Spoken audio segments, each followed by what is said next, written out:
Yan.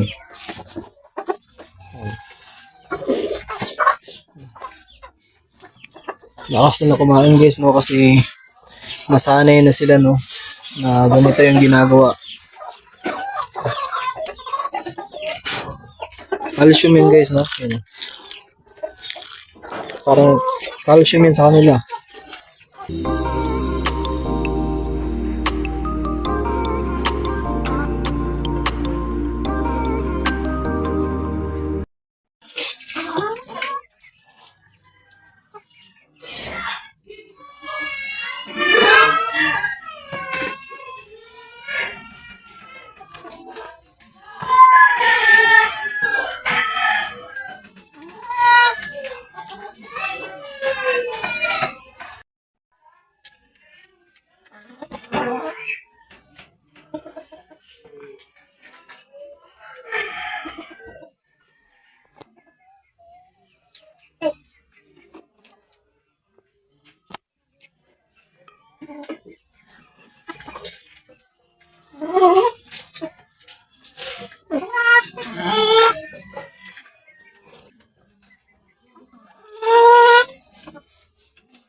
Goy?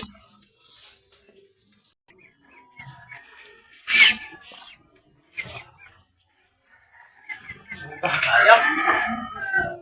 Wala, gosh.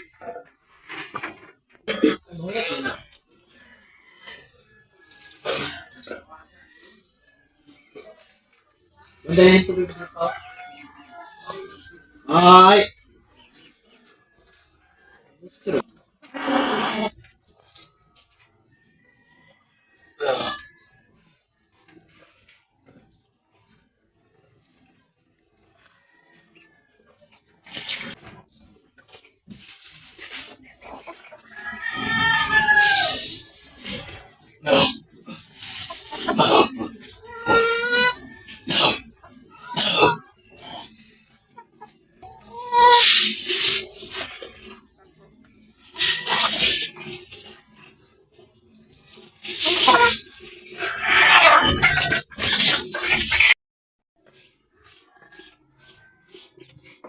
Good morning guys. Isa na naman pinagpalang araw sa ating lahat. Yan. Pasensya na guys sa mga nag-aabang sa ating bagong mga video, no. Ngayon lang tayo nakapag-upload kasi medyo busy po. Sa kasalukuyan na tinatrabaho natin. Kape muna po tayo guys. Breakfast. Yung breakfast nila.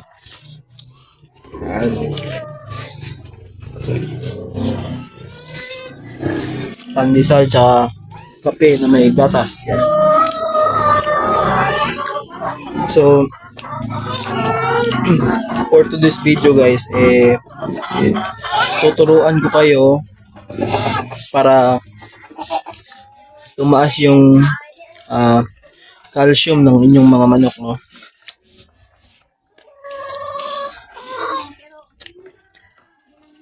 Ituturo ko sa inyo kung gaano kahalaga yung mga shell, no, yung mga shell ng itlog, lalong lalo na yung mga pagkatapos mag-hatch. Huwag nyo pong itatapon yun guys, no, kasi gamit na gamit po yun yung mga shell ng itlog, no. Huwag nyo pong itatapon kasi gamit na gamit po yun. So meron akong example dito. Lagay ko to sa taas ng bubong.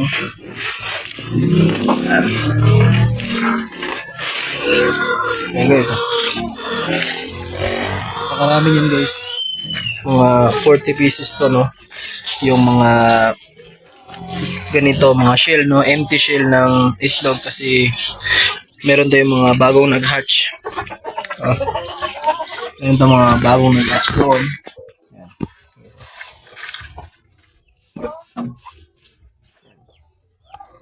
So, ganyan lang guys, no? Yung iba kasi, hinahalo nila to sa pagkain. Yung sa akin, dinidiretso ko lang to guys.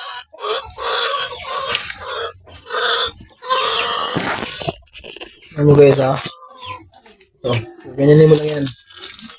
Yan. Dudurugin nyo, tapos, yan, papakain nyo lang. Yan.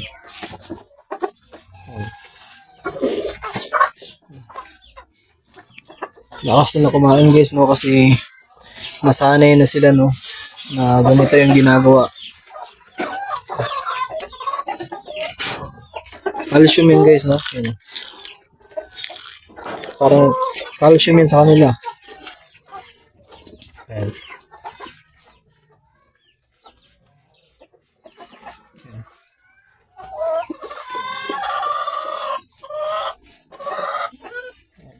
Kaya yung itong rooster natin kahit nag-iisa lang talagang malakas yung immune system niya kasi full calcium, no?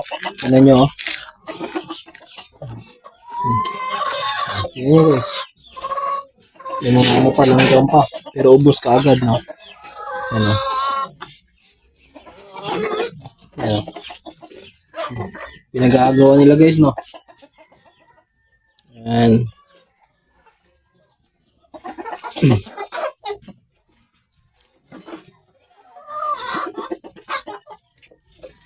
Kahit pinapakain ko ng ganito guys, no, hindi nila kinakain yung ano nila, yung kanilang itlog, no? Kasi alam niyo po kung bakit. Meron po kasi tayo mga stock ng tubig dito. Yan. Mga stock ng tubig. Marami tayong lalagyan ng tubig guys. So walang problema na. Yan. Sarap sila guys, no? Ipili nila yung mga ganito, yung balat na hindi nila kinakain. Yung shell lang talaga yung kinakain nila guys. Guys, yan yung sikreto ko guys, no? Bakit mayaman sa calcium yung mga manok natin. Malakas kumain guys, kita nyo. Yung mga shell nila guys, sila lang yung kinakain. So, hindi talaga nasasayang. Kung kayo, meron kayo mga yung mga bagong nag-hatch nyo, huwag nyo po itatapon yung shell, no? Kasi gamit na gamit po yan. Malakas pa nila kumain. Yan. No? Ito yung mga balat, hindi na nila kinakain. Shell lang talaga yung gusto nila.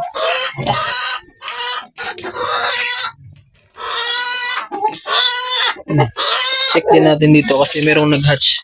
Merong mga last na nang-hatch dito merong isa guys, merong isa. Yan. Pero isang nag-hatch, no? Okay, so yan na to. Ika-43 to na guys. Ika-43 na nag-hatch. Yan, meron ako mga itlog din ng pabo guys, no? May mga itlog din ako ng pabo dyan. So, pinaano lang to, pina-incubate lang. Yan. And then, yung ating yung mga naiwan na manok, no, na pinilian lang ng customer natin. Pero yun, malalaki na rin sila. Yan. Ito yung mga naiwan. Lalaki na rin guys, no? 3 piraso. Isa maliit. Tapos, meron namang yung 3 natin. So, 3 na lang pala to guys, no? Yung update. 3 na lang sila guys kasi yung isa na nabili na, no? Yung isa nabili na. So, 3 na lang sila guys, ha? Yan. 2 months and 2 weeks. Yan. Magdi 3 months sila, no? Yung pinakamalaki guys, di ba, nakita nyo naman last, yung merong 3 months na, yun yung nabenta na. So, ito yung available ngayon. 2 months and 2 weeks. Yung isa dyan, parang tumitilaok na guys yung isa. So, yan. Then, ang ating kape, no? Yan. So, pandesal. Sarap nito guys. Sarap. So, ganun lang guys, no? Kapag mayroong mga bagong nag-hatch sa inyo na sorry. Mayroong mga bagong nag-hatch sa inyo ng mga sisiyo, huwag niyo pong itatapon, no?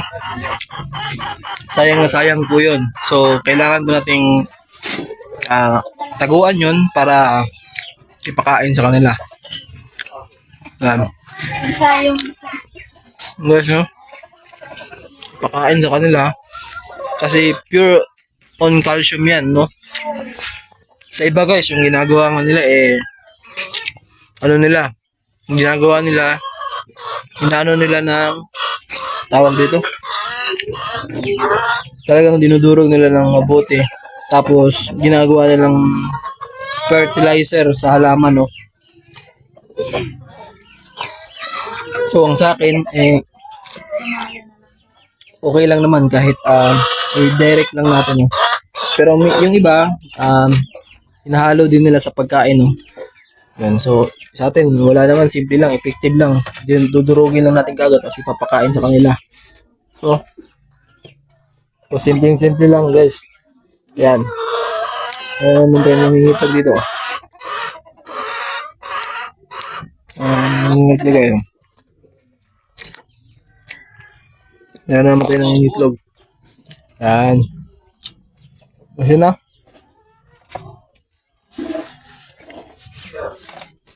Ito lang guys, no? Pakasindi lang. Ganyan mo lang. Ubi mo lang, no? Ang paborito na naman. No?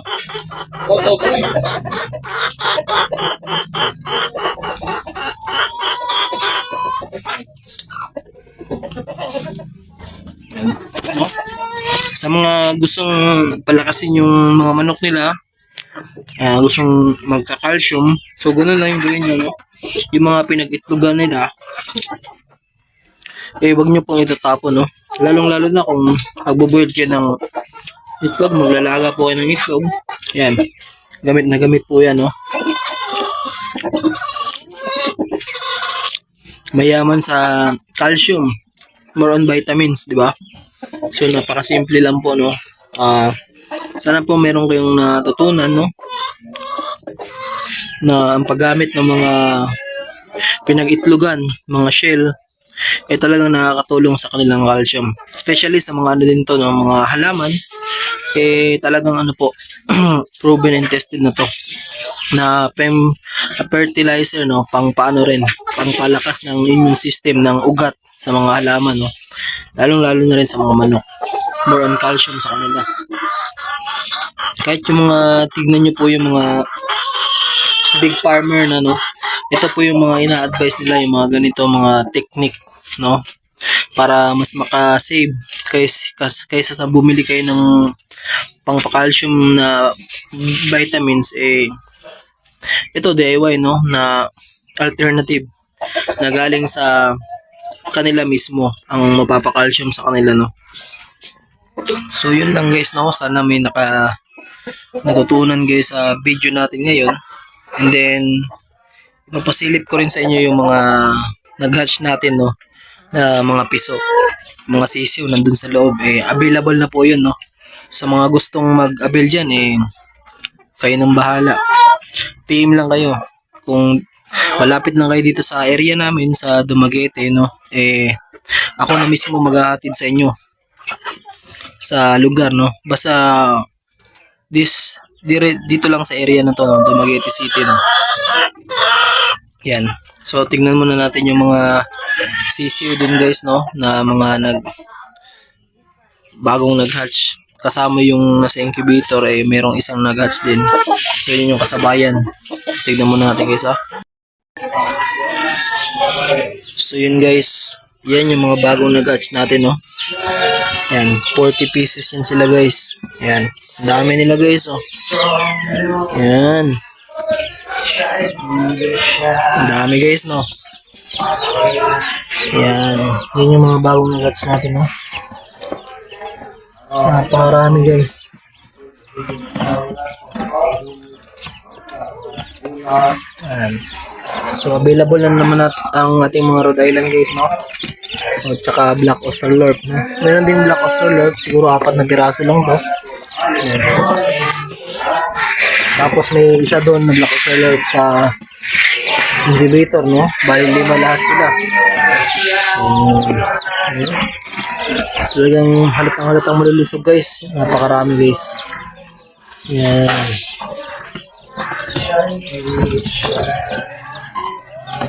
So, yun lang, guys, no? Sana nag-enjoy kayo at meron kayo natutunan sa video ngayong araw na to.